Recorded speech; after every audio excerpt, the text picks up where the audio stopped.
Hi, എല്ലാവർക്കും നമസ്തേ. ഞാൻ സിന്ധു സതീശൻ. ഇപ്പോൾ ഈ കഴിഞ്ഞിരിക്കുന്ന തെരഞ്ഞെടുപ്പ് പ്രചരണ വേളയിൽ വ്യാപകമായി ഉപയോഗിച്ച ഒരു പാരഡി ഗാനമാണ് പോറ്റിയെ കേറ്റിയെ സ്വർണ്ണപ്പാളി മാറ്റിയെന്നുള്ള ഒരു പാരഡി ഗാനം. ഇത് കേരള സമൂഹത്തിലെ ഭക്തജനങ്ങളുടെ മതവികാരം വ്രണപ്പെടുത്തി എന്നാണ് പറയുന്നത്. ഈ മതവികാരം വ്രണപ്പെടുത്തിയതിനെ തുടർന്ന് കേരള പോലീസ് കേസെടുത്തിരിക്കുകയാണ്. ഈ കേസ് കൊടുത്തത് ആരാണ്?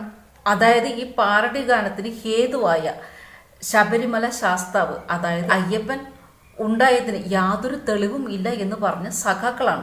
അതുപോലെ തന്നെ ശബരിമലയിൽ നടത്തി വരുന്ന ആചാരങ്ങളും നിത്യപൂജകളും വഴിപാടും ഒക്കെ വളരെ പ്രാകൃതമാണ് എന്നും ഇത്തരത്തിലുള്ള ആചാരങ്ങൾ ലംഘിക്കപ്പെടേണ്ടതാണെന്നും പറഞ്ഞ സഖാക്കൾ ശബരിമലയിൽ സ്ത്രീകളെ പ്രവേശിപ്പിച്ചതിനെതിരെ ഭക്തജനങ്ങൾ നടത്തിയ നാമജപ പ്രതിഷേധത്തിനെതിരെ ശരണം വിളിയെല്ലാം നാമജപമെന്നും അതുകൊണ്ട് തന്നെ അവിടെ ശരണം വിളി അനുവദിക്കാൻ പാടില്ല എന്നും പറഞ്ഞ സഖാക്കൾ ശബരിമലയിൽ അയ്യപ്പന് വേണ്ടി ശാസ്താവിന് വേണ്ടി നാമജപം നടത്തിയപ്പോൾ അത് നാമജപമല്ലെന്നും തെറിജപമാണ് എന്നും പറഞ്ഞ സഖാക്കൾ ആക്ടിവിസ്റ്റുകളായ സ്ത്രീകളെ ശബരിമലയിൽ കയറ്റിയപ്പോൾ അതിനെതിരെ പ്രതിഷേധിച്ചപ്പോൾ ഇപ്പോൾ അയ്യപ്പൻ മാളികപ്പുറവുമായുള്ള വിവാഹം കഴിഞ്ഞു എന്ന് പറഞ്ഞ സഖാക്കൾ ഹിന്ദുക്കളുടെ ആചാരാനുഷ്ഠാനങ്ങൾ ലംഘിക്കാൻ വേണ്ടി ശിവരാത്രി പ്രവൃത്തി ദിനമാക്കണമെന്ന് പറഞ്ഞ സഖാക്കൾ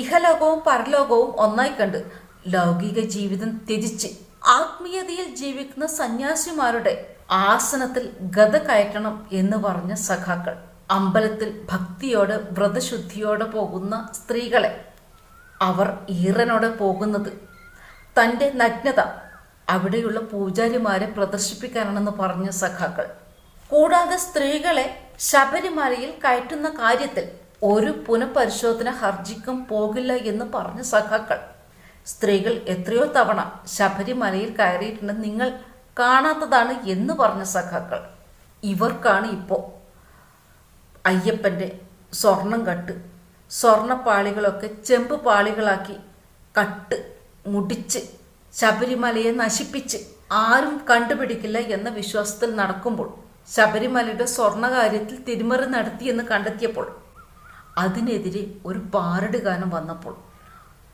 സഖാക്കളുടെ ഭക്തസഖാക്കളുടെ മതവികാരം വ്രണപ്പെട്ടു എന്ന് പറഞ്ഞ് കോലാഹലമുണ്ടാക്കുന്നത്. ഓരോ സഖാക്കളും ഹൈന്ദവരുടെ വിശ്വാസത്തെ ഇത്രയേറെ ആക്ഷേപിച്ചപ്പോഴും അപമാനിച്ചപ്പോഴും ഭക്തജനങ്ങളുടെ മതവികാരം എത്രമാത്രം വ്രണപ്പെടുമെന്ന് അന്ന് നിങ്ങൾ ആലോചിച്ചിട്ടുണ്ടോ? ഇന്ന് നിങ്ങൾ കട്ടത് കണ്ടുപിടിച്ചപ്പോൾ അതിനെതിരെ ഒരു പാരഡി ഗാനം വന്നപ്പോൾ നിങ്ങൾക്ക് മതവികാരം വ്രണപ്പെട്ടു അല്ലേ? ഇനിയും ഇത്തരത്തിലുള്ള പാരഡി ഗാനങ്ങൾ ഉണ്ടാവണം. പൊതുസമൂഹത്തിൽ ഉയർന്നു വരുന്ന അരാഷ്ട്രീയ അരാജകത്വത്തിനെതിരെ പ്രതിഷേധിക്കുന്ന ഒരു യുവതലമുറ ഉയർന്നു വരിക തന്നെ ചെയ്യണം.